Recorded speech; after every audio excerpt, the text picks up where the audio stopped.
지난 한 주간의 여러 뉴스들 중에서 눈에 띄는 이슈를 골라 심도 있게 살펴보는 시간입니다. 김원식 시사평론가 함께했습니다. 안녕하십니까? 안녕하세요. 네, 안녕하십니까? 네.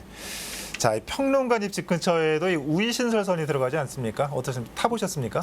저는 이제 종종 이용을 합니다. 그래서 예. 보국문역에 내려서 정릉이요. 예, 거기서 네. 이제 환승을 해서 이제 집으로 가는 버스로도 탑니다. 그래서 많이 타는데 뭐 사실은 굉장히 편해요. 왜냐하면 그쪽 지역이 좀 산 지형이 많기 때문에 예. 예, 경전철이 원래 생긴 이유가 바로 그런 좀 오가기 불편한 곳에 이런 경전철로 이제 철도 이용을 할 수 있도록 유도한 거기 때문에 그 취지와 또 쓰임에 대해서는 좀 충분히 공감을 하고 있습니다. 다만 이 적자 문제들이 이제 산적하고 있기 때문에 이제 이런 점에서는 이제 정책적으로 봐야 되겠죠. 그렇습니다. 오늘 다룰 문제가 바로 이 우이신설선입니다. 자, 이 서울 시내 경전철 1호 민자 사업으로 주목받은 우이신설선이 만성 적자에 시달리고 있습니다. 개통 4년 만에 파산 위기에 처했다는 소문도 돌고 있는데요. 영상을 보고 나서 이야기 나눠보겠습니다. 우이신설선 개통 후 경영 성적표입니다. 개통 첫 해 102억 원의 영업 손실이 발생하더니 2018년 192억 원, 2019년 152억 원, 지난해에는 147억 원의 영업 손실이 발생했습니다. 우이신설 경전철 재무제표에 대한 감사 보고서에 따르면 우이신설선은 현재 경영 유지를 장담할 수 없는 상황에 놓였습니다. 우이신설은 수요가 이제 본인들이 예측한 수요에 그렇게 복잡을 해도 절반밖에 지금 수요가 타고 있지 않고요. 무인 비율이 이제 타 노선에 비해서 이제 타 노선은 15% 뭐 이렇게 수준인데 여기는 33% 정도 지금 무인 비율 되고 있어서 최악의 상황에 이르지 않기 위해 현재 사업자와 해법 찾기에 골몰 중이라고 밝혔습니다. 올해부터 지원이 나가도록 되어 있는 예산이 있습니다. 손실 예산하고 요금 차액이라고 그거에 대한 차액 지원을 이제 협약상 하도록 되어 있어서요. 하지만 현 상황이 이어질 경우 서울시가 감당할 수 있는 예산 지원도 한계에 이를 수밖에 없는 상황. 서울 시내 1호 경전철 민자 사업인 우이신설선이 경영 위기에 빠지면서 동북선과 면목선 등 다른 민자 사업에도 영향을 주지 않을까 서울시의 고민이 커지고 있습니다. 들라이브 서울 경기 케이블 TV 박선아입니다. 네, 영상을 함께 봤는데 제가 생각하기에는 참 좋은 노선인데 네. 이렇게 만성 적자에 시달리고 있습니다. 이 평론가님은 이 문제의 원인이 어디 있다고 보십니까? 사실 이 뉴스를 보고 지역 주민들은 깜짝 놀랐을 겁니다. 왜냐하면 실제로 이용을 해보면은 예. 많은 분들이 이용하고 있기 때문에 그러니까 항상 10,000원 전철이라고 보시면 되거든요. 그러면 뭔가 굉장히 경영 수지가 뭐 흑자는 아니지만 그래도 좋을 것이다 이렇게 판단을 할 수가 있거든요. 예. 근데 이렇게 실제 데이터를 보니까 그렇지 않거든요. 이게 무슨 의미냐면 결국에는 그 노선 자체는 굉장히 지역 주민들한테는 바람직한 노선이다. 그런데 실제적으로 어떤 요금과 이런 측면에서 봤을 때 예산 문제에 있어서는 현실적인 부분이 미진하다 이렇게 볼 수가 있는 거고 아까 리포트에서 말씀을 했듯이 결국에는 수요 예측 부분 그리고 이 무임승차 부분이 굉장히 많다. 그래서 33% 이상이 되기 때문에 그래서 지역 주민들 중에는 노인분들이 또 많거나 또 예. 등산객들 같은 경우 연령층이 높아지기 때문에 굉장히 쓰임새는 있지만 실제적으로는 많은 분들이 이용하고 있는 측면에서 수요량은 좀 부족하다라는 거죠. 그런 점에서 중요한 것은 이게 적자폭을 어느 정도까지 감내할 수 있느냐. 이거를 상정을 먼저 하고 여기에 따라서 서울시든 아니면 중앙정부에서 보전을 해줄 수 있는 방안들을 처음부터 논의를 했어야 되는데 처음에 너무 장밋빛으로 담론을 만들었던 점이 놀라움을 더하게 만드는 그런 요소가 되지 않았나 싶습니다. 네, 그런데 이렇게 전철 등을 건설하기 전에 진행하는 수요 예측이 자주 빗나가고 있는데요.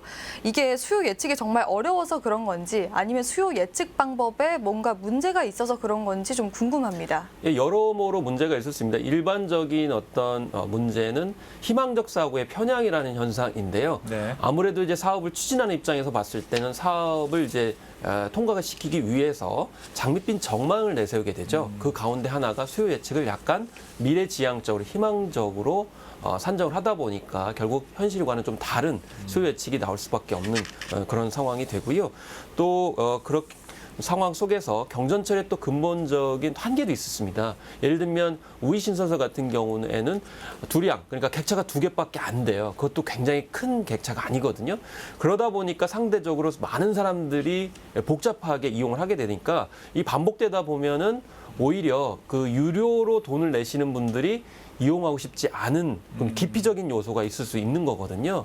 그렇기 때문에 이런 점에서 중전철로 처음부터 좀 더 공사비나 이제 기본적인 수절 투자비가 들었더라도 좀 여유 있게 탈 수 있도록 만드는 것이 오히려 수요를 더 불러일으킬 수 있는 여지도 될 수 있는 거거든요. 이제 그런 점에서 앞으로 좀 논의가 필요하지 않나 이렇게 생각을 또 해봅니다. 뭐 계산기를 잘못 두드렸다 이런 생각도 좀 한편으로 드는데 이 수요 예측을 잘못했다가 이 파산 위기까지 몰린 사례가 뭐 인근에서도 의정부 경전철을 살펴볼 수가 있는데 우이 신설선 역시 파산 우려가 높아지고 있습니다. 이 평론가님이 보실 때 이를 막기 위한 해법 어떤 게 있을까요? 일단 우이 신설선 같은 경우 의정부처럼 악화일로 정도는 아니고요. 또 여전히 많은 분들이 이용할 수 있고 또 이용할 가능성도 충분히 있다고 생각이 듭니다.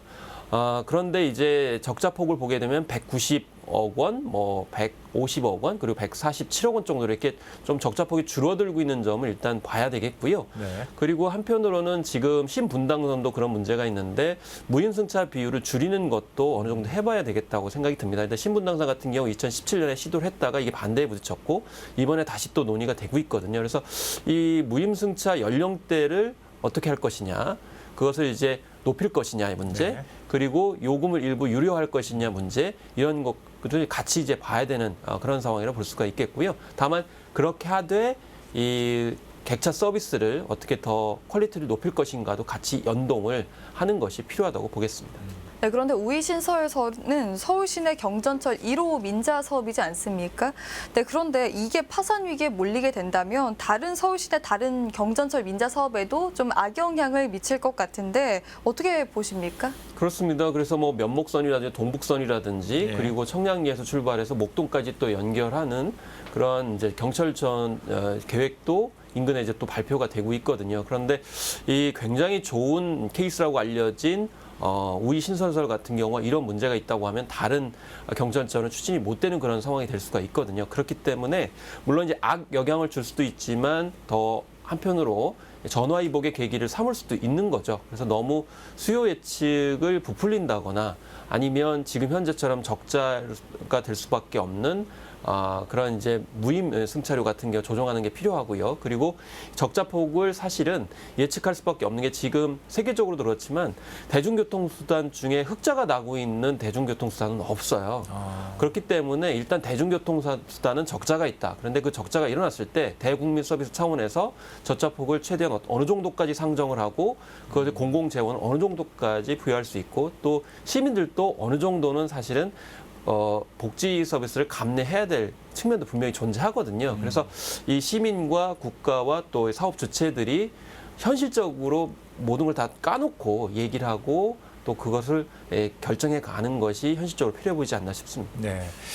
자, 아무리 그래도 시민들의 불편은 최소화시키는 대책이 좀 필요할 맞습니다. 것 같습니다. 예. 계속해서 다음 이슈 살펴보도록 하겠습니다. 노원구에서는 지역 예술인들의 작품을 구입해 창작 활동을 돕는 사업을 진행 중입니다. 그런데 구입된 작품들을 살펴보니 보관 상태가 엉망이거나 훼손된 작품들도 있었고 심지어 행방불명된 사례도 드러났습니다. 영상을 보고 나서 함께 이야기 나눠보겠습니다. 노원구는 지난해까지 지역 작가들의 작품 총 120여 점을 구매했습니다. 판매 기회를 제공하고 구입된 예술품을 공공장소에 전시하는 등 지역 예술인들의 창작 활동을 장려하기 위한 취지입니다. 그런데 행정사무감사에서 해당 사업이 도마 위에 올랐습니다. 작품 자체가 어디 있는지 모르는 것이 한 3점 정도 되더라고요. 3년 동안 것만 제가 봤습니다만 이분들을 도와주는 게 아니라 이분들 죽이는 겁니다. 이거는 자기 작품이 어디 처박혀 있고 어디 있는지도 모르고 서구에 처박아 놓고. 담당 부서에선 어디에 있는지 파악조차 하지 못했습니다. 최근 3년간 요구하신 자료 작품 중에서 3개가 없는 거고요. 지금 120여 점 작품 중에는 아직도 상당히 좀 찾지 못하는 작품들이 있어서 노원구청이 구입한 작품들을 보관하는 창고입니다. 하지만 보시다시피 수장고라고 부르기에는 상당히 열악한 환경인데요. 그렇다 보니 작품들이 땅바닥에 널브러져 있고 훼손된 경우도 있었습니다. 수장고가 없어서 그동안에 이제 여기저기 이제 이렇게 산재되어 있었는데요. 수장고를 좀 조성해서 아마 그 작품들을 다 같이 이제 수장하게 될 것 같습니다. 지역 예술 활성화라는 명목으로 구민 혈세를 들여 작품을 구입해온 노원구. 하지만 부실한 관리 속에 그 취지가 무색해지고 있습니다. 딜라이브 서울 경기 케이블 TV 이승준입니다. 네, 노원구가 지역 예술인들의 작품을 구매한 것까지는 좋았는데 지금 뭐 화면에도 나왔지만 뭐 창고 같은 데 방치되고 있고 행방불명된 사례도 있었습니다. 자, 평론가님은 어떤 점이 문제로 보십니까? 그렇습니다. 핵심은 지금 두 가지인데요. 구매했던 작품이 지금 사라졌다라는 거죠. 예. 사실은 이거는 예산이 사라졌다는 걸 뜻하기 때문에 혈세가 이제 비어 있다는 것이어서 굉장히 큰 문제라고 볼 수가 있겠는데 그 원인을 분석을 해보니까 결국 보관할 수 있는 수장고가 없다는 거죠. 그러니까 수장고라는 거는 결국에는 그 예술품들을 체계적으로 보관할 수 있고 그걸 활용할 수 있는 기본적인 공간이거든요.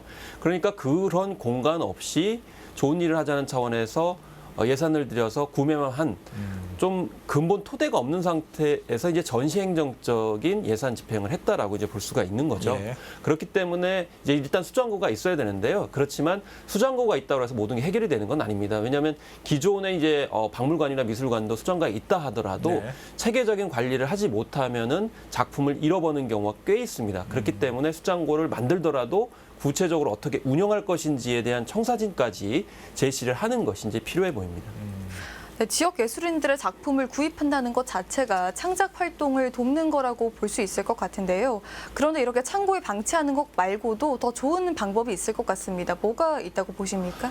일단은 구매를 했을 경우에 아마 노원구도 처음엔 전시를 했을 거예요. 네. 예, 그런데 이제 문제는 장기적인 그러니까 사업 계획이 필요한 거죠. 그래서 한 번만 전시할 게 아니고 그 작품을 활용해서 계속 시민들과 공유할 수 있도록 해야 되는데 사실 그러려면 노원구 자치단체에 따로 별도의 그런 부서들이 체계적으로 사업을 추진해야 되는데 아마 그런 데까지는 이르지 못한 것 같아서요. 예. 그렇기 때문에 이 작품을 한 번만 또 이제 전시하는 게 아니고 계속 지속화를 해야 되기 때문에 다른 자치단체와 이제 교환 전시회를 한다든지 또 그게 여의치 않다 그러면 이 상위 그런 미술관 등에 기증하는 방법도 있고요. 또 아트페어를 통해 가지고 그 작품을 다시 또 좋아하시는 분들한테 판매를 할 수 있는 것을 생각할 수 있고 또 판매 대금을 가지고 다시 또 작품을 구매하는 선순환 구조를 생각할 수도 있기 때문에 굳이 반드시 노원구에서 수장고를 통해서 보관을 해야 되느냐 이 부분은 좀 따로 생각할 필요가 있습니다. 왜냐하면 수장고를 지으려면 또 예산이 많이 들어가고 또 관리를 하는데도 비용이 많이 들어가기 때문에 그런 점에서 수장고는 이상적으로 보이지만 현실적으로 그런 예산이 뒷받침하고 운영 인력이 배치가 될 것인지에 대해서 생각해 볼 필요가 있습니다. 네, 이렇게 되면 다른 나라의 경우를 살펴보지 않을 수 없는데 뭐 프랑스나 독일 등 유럽 국가들은 예술인 지원에 매우 적극적이라고 알려져 있습니다. 우리가 뭐 배울 점은 없을까요? 일단은 이게 우리나라도 그렇지만 그 미술품을 구매하는 주체에 대해 생각해 볼 필요가 있습니다. 이제 자치단체가 구매하는 경우도 있고요. 문화재단이 하는 경우도 있고 또 이제 미술관이 하는 경우도 있습니다. 근데 이 노원구 같은 경우는 자치단체가 한 거거든요. 과연 그것이 이제 전문적인 영향을 발휘할 수 있냐 이 점을 일단 생각을 해야 되고요. 그다음에 요즘의 흐름은 뭐냐면 그 자치단체 등이 직접 개입하기보다는 연결을 해주는 그런 시장의 개설에 간접적인 지원을 많이 합니다. 그래서 시민과 예술가들이 같이 만나서 서로 이제 작품을 교환할 수 있거나 아니면 구매할 수 있는 그런 일종의 플랫폼을 만드는 역할들이 굉장히 중요하고요. 그다음에 마지막으로 말씀드릴 수 있는 것은 이 예술인과 시민들이 같이 공유를 해야 되기 때문에 시민들이 원하는 작품을 이렇게 공공기관에서 구매하는 형태로 많이 합니다. 그러니까 쉽게 말씀드리면 심사위원회 시민들이 들어가는 거죠. 근데 지금은 시민들이 원하지 않은 작품들이 구매가 되고 그게 전시되다 보니까 관람률도 떨어지거든요. 그러니까 시민 위주의 그런 이제 예술품 구매 또 예술 창작 여건 혹은 그건 활용의 제도가 더 많이 필요해 보입니다. 네, 이런 작가들을 돕기 위해서 단순히 뭐 작품을 구매해 주는 것만으로 끝나서는 안 될 것 같아요. 이런 예술 작가들의 뭐 자립이나 실질적으로 돕기 위해서는 어떤 방안들이 필요할 거라고 보십니까? 일단 해외에서 가장 많이 하는 것 중에 이제 창작 공간을 제공을 하는 거죠. 네. 그래서 창작 공간을 제공을 하고 거기에서 창작한 작품들 같은 경우는 이제 지자체에 기증을 해서 그곳에서 계속 전시할 수 있도록 하는 거죠. 사실 이 예술가들에게 필요한 거는 생계 지원도 필요하지만 자신의 작품, 자신의 존재성을 드러내주는 것도 굉장히 중요하거든요. 그래서 구매도 중요하지만 그 전시를 많이 할 수 있도록 그 기회를 많이 주는 것이 무엇보다도 예술인들한테는 중요하다는 점을 특별하게 생각할 필요가 있겠습니다. 네. 자, 이 예술의 도시 파리처럼 많은 예술인들이 이 서울에서 문화예술을 꽃피우기를 기대해 보겠습니다. 자, 그러기 위해서는 말씀해 주셨지만은 예술인을 위한 실질적 지원과 관리 방안도 필요할 것 같습니다. 네, 지금까지 김원식 평론가와 함께했습니다. 오늘 말씀 잘 들었습니다. 네, 고맙습니다. 감사합니다.